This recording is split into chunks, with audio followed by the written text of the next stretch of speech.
Dear students, in this video, the topic is Wilson's theorem. You have already studied proof of Fermat's theorem and some problems on Fermat's theorem. This is equivalently important theorem.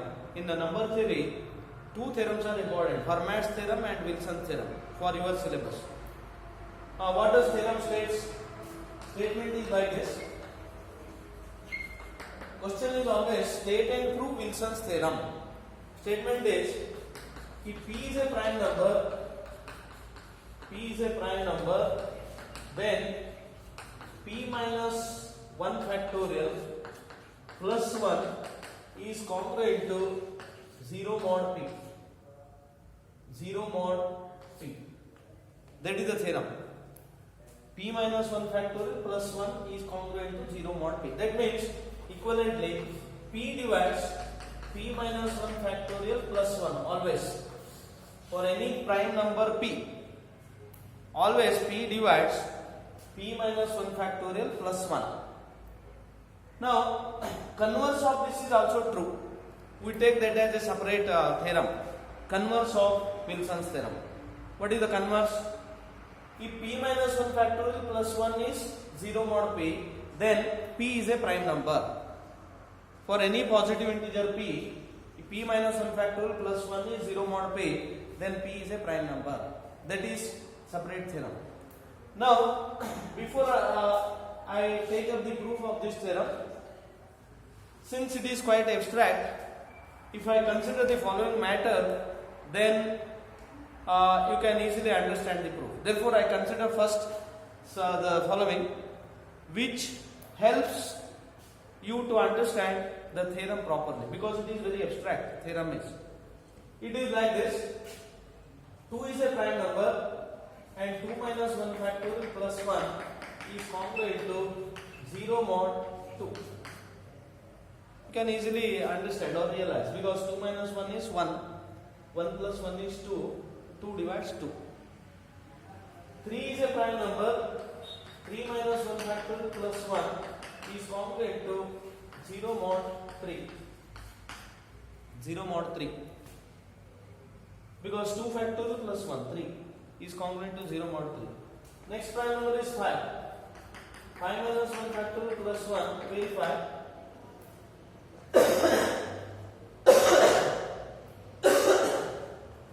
Sorry.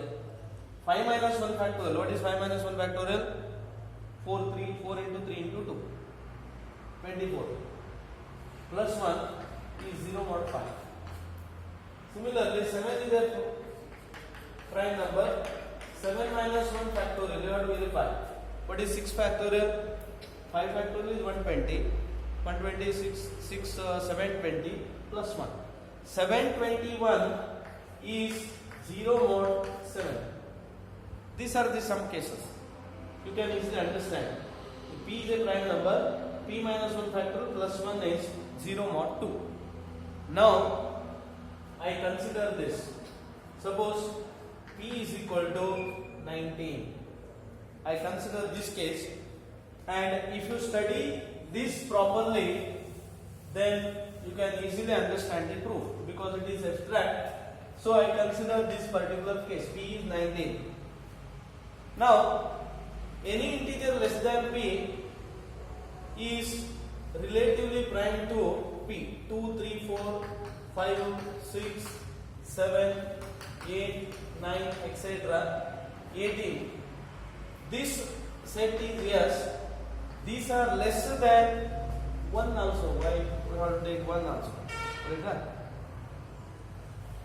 All these are relatively prime to 19. I do not take 1 here. 1 is relatively prime to any integer, isn't it? 119, 118, relatively prime. So I take 2, 2, 3 up to 18. All are less than P and relatively prime to 19. Now, leave this 18 and 1. We leave this 1 and 18. Less than 1 means 2 means we take 1 also. All these 1 to 18 are less than 19 and are all relatively prime to 19. Any number p is a prime number, all the numbers less than p are relatively prime to p always. Now leave this 1 and 18. Remaining can be paired like this. 2 and 10. We pair like this. I explain why we have to pay 2 and 10. Because we take 2 and 10 because 2 into 10 is congruent to 1 mod 19. 1 mod 19. Then take 3. 3 and 13. We take pairs like this. How many remains here? Numbers 16. We make 8 pairs here.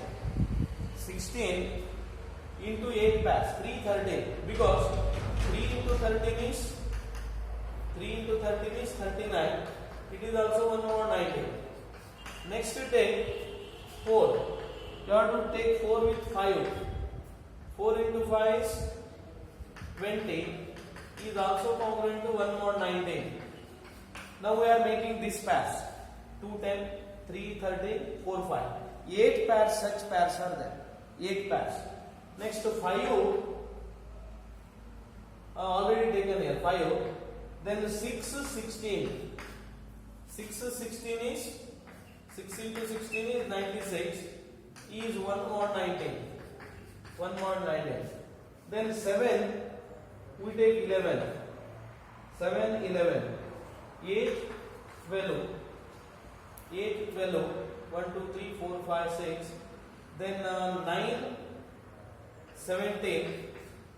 And 14, 15. All these satisfies this condition. 7 into 11 is 1 more 19. 8 into 12 is 1 more 19. 9 into 17 is 1 more 19.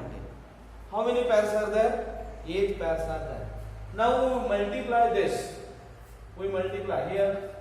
7 into 11 is 1 more 19. And so on. Finally we have 14 into 15 is 1 more 19. Now we multiply all this. What do we get? 2 into 3 into 4 into 5, 6, 7, 8, 9, 10, 11, 12, into 12, into 13, etc. into 18.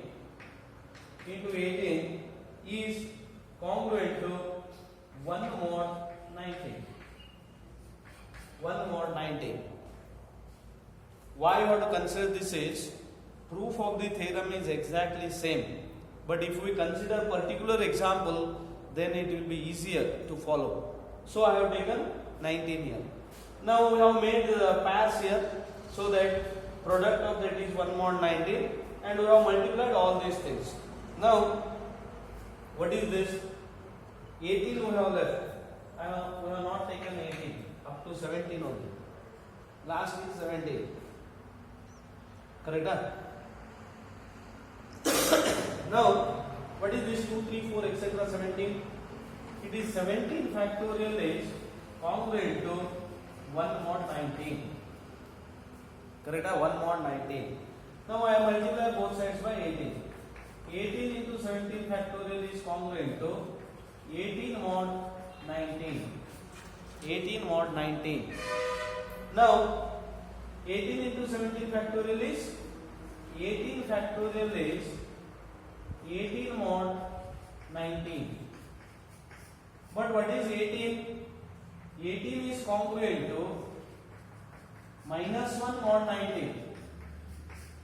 Minus 1 mod 19. Therefore, it is congruent to minus 1 mod 19. Or 18 factorial plus 1 is congruent to 0 mod 19. 0 mod 19. That means 19 minus 1 factorial plus 1 is congruent to 0 mod 19. So, when P is 19, by taking P as 19, we have proved that 19 minus 1 factorial plus 1 is 0 mod 19. For that we have used this procedure. Now in general, to prove that P is a prime number, then P minus 1 factorial plus 1 is 0 mod P, we use the same procedure. So I now consider the proof of the main theorem. For that I refer this. Proof is like this. What is given? Let P be a prime number. Proof of the theorem. What is the theorem? P minus 1 factorial plus 1 is 0 mod P, where P is a prime number. Let P be a prime number. Then S is equal to 1, 2, 3, etc. P minus 1, take this as S, is relatively prime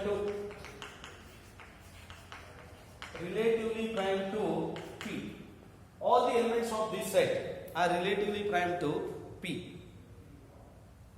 Now, if A belongs to S,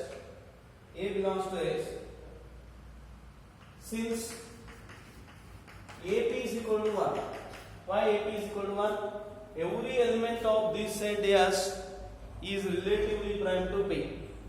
Therefore, since AP is equal to 1, for the linear congruous, AX is equal to 1 mod P has a unique solution in S. Why AX is 1 mod P has a unique solution? Because AP is equal to 1. For all A belongs to S, AP is equal to 1. Let A dash belongs to S such that A dash is solution. A dash is equal to 1 mod P. We have studied linear congruences.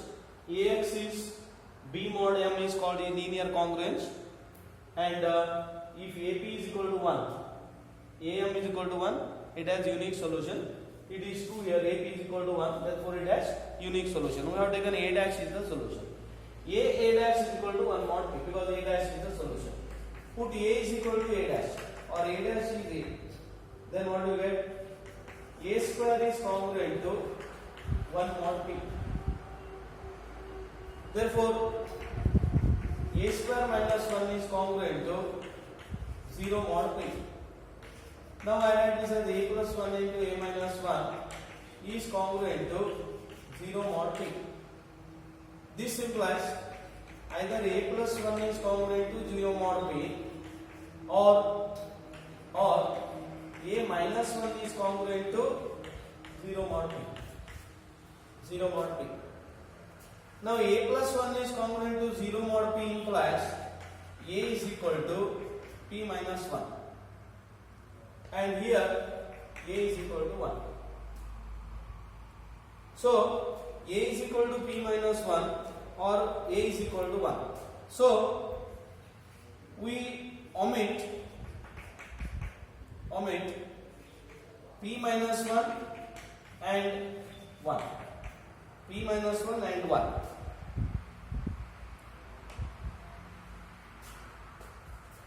See, as in this case, we have left 1 and 18. Correct? We left 1 and 18 because from this A is equal to P minus 1 and A is equal to 1 is trivial here. Therefore, we leave these two. Remaining, how many remains? Because there are P minus 1 positive integers. We have neglected or we have omitted 1 and P minus 1. We omitted 2 from this. How many remains?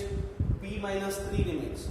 And remaining P minus 3 can be paired in P minus 3 by 2 ways. So that in this A dash satisfying satisfying a dash is equal to 1. I think all of you followed this one. First, we have taken 1, 2, 3 up to p minus 1. They are relatively prime to p. And since every integer a belongs to s satisfies this, a p is equal to 1, ax is equal to 1 mod p has a unique solution. And suppose a dash is the solution, belongs to s solution. Therefore, a dash is equal to 1. If a is equal to a dash, what happens? A square is 1 mod p. That gives a is equal to p minus 1 or a is equal to 1. So we leave 1 and p minus 1. The remaining p minus 3 by 2 or p minus 3 integers can be paired in p minus 3 two ways, p minus 3 by 2 ways, so that a dash satisfies a dash is equal to 1 mod p. 1 mod p. That means this one. 2 into 10 is 1 mod 19, 3 into 13 is 1 mod 19, so on. How many pairs are there? 8 pairs. 8 pairs are there. Since up to 1 to 18, correct? 19 minus 1 were there. 18, 19 minus 1. We left 1 and 18. 19 minus 3, that means 16. 16 by 2 means 8 pairs. Similarly, p minus 3 by 2 pairs. So that a dash is equal to 1 mod p. And a not equal to a dash, 1 less than a dash, less than p minus 1. So that a not equal to a dash here, also a dash is greater than 1, less than p minus 1. These two are omitted already. Now, so what is next step? Next step is this: multiply these congruences. Multiplying these congruences, as we multiplied here, we get 2 into 3 into 4, 2 into 3 into 4, etc. into p minus 2 is congruent to 1 mod p. Just go to this problem, you can easily understand. We have paired remaining 16 into 8 pairs, so that a into a dash is 1 mod p. 1 mod p. P is 19 in this case. 2 into 10 is 1 mod 19. 3 into 13 is 1 mod 19. We can pair in these ways. If we multiply, what do you get? 2, 3, 4, etc. up to 18. Say 2, 3, 4, etc. up to 17. P minus 2. P minus 2. A 19 minus 2, 17. Last factor was 17.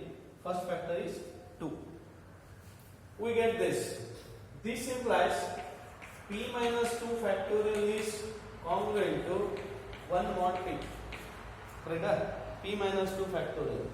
Now multiply both sides by p minus 1 is congruent to p minus 1 mod p.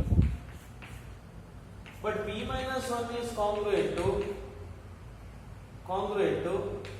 minus 1 mod p.